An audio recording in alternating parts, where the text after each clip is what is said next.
Ano naman po ang benefits ng ano naman po ang ano naman po ang benefits ng Peachy White Scrub sa skin?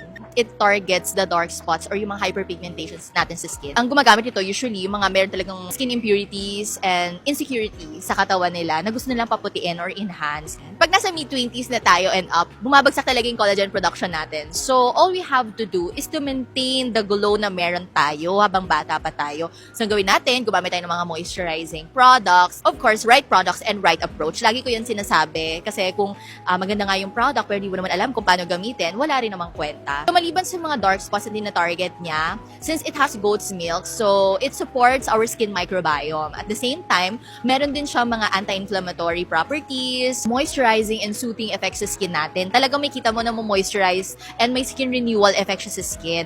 So this goat's milk talaga targets the dry skin. So yon, kung dry ang skin mo din, flaky yung skin mo, gusto mo talagang ma-boost yung yung skin moisture niya, use Peachy White Scrub. Aside from the goat's milk and other whitening ingredients like alpha-arbutin and niacinamide, isa yan sa mga sikat or trending talaga na whitening ingredient, hindi ba?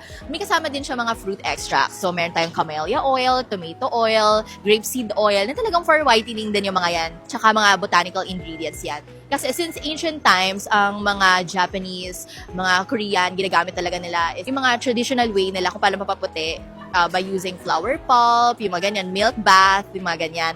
So, right now, in-inherit natin yon nung time pa na yon. So, infuse pa rin dito sa product natin, sa Peachy White Scrubs. Ilang yung mga trending na ingredients ang pinasok natin dito, ay may mga special ingredients na coming from Thailand, ayan, sikat na country yan when it comes to pampaputi, mga pampapakinis, ganyan, Japan and Korea. So, yun yung mga ingredients na in-outsource natin from different countries para mabuo si Peachy White Scrub. Ganun kaganda.